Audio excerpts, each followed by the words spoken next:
తెల్ల ముద్ద బంతి చూసారా ఎంత బాగుందో. కానీ ఈ తెల్ల బంతి అయితే మాత్రం ఒక్క మొక్కే బతికిందండి. మిగతాయన్నీ మాత్రం బాగానే ఎక్కువే వచ్చాయి.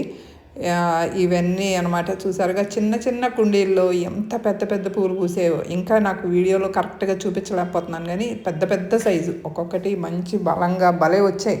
అంటే నారే మేము తీసుకున్నాం చాలా చిన్న చిన్న మొక్కలు గ్రూప్ ఆర్డర్లో పెట్టి తెప్పించారనమాట మా ఎన్జీ గ్రూప్ వాళ్ళు. అసలు భలే వచ్చాయిలేండి పెద్ద పెద్దగా చక్కగా అనమాట. ఎల్లో కలరు, ఆరెంజ్ కలరు డార్క్గా వచ్చాయి. తర్వాత హెల్దీగా వచ్చాయి చిన్న చిన్న కుండీల్లో కూడా.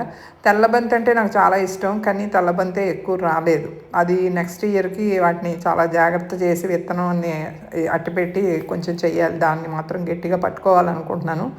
చూసారుగా ఇలా ఇది ఎంత షోగా పెట్టినవి. ఇవేమో టెర్రస్ గార్డెన్లో పైన మిద్దె తోటలో వీటి కోసం పెట్టినవి, నెమటోడ్ కోసం, తర్వాత బటర్ఫ్లైస్ పాలినేషన్ కోసం పెట్టినవి. ఇది ఉసిరి చెట్టు కింద కేరళ ఉసిరి చెట్టు కుండీలో ఒకటి వేసాను అనమాట. ఊరికి ఒక్క మొక్క వేసాను. నా ఉద్దేశం అసలు చెట్టు కంటే అసలు కేరళ ఉసిరి చెట్టు కంటే బెల్లంబీ చెట్టు కంటే దీనికి బలమంతా లాగేసుకున్నట్టుంది. చూడండి ఒక్క చిన్న మొక్క ఎంత బాగా పువ్వులు పూసేసి ఆ బరువుకి ఇటువైపు వంగిపోయిందనమాట.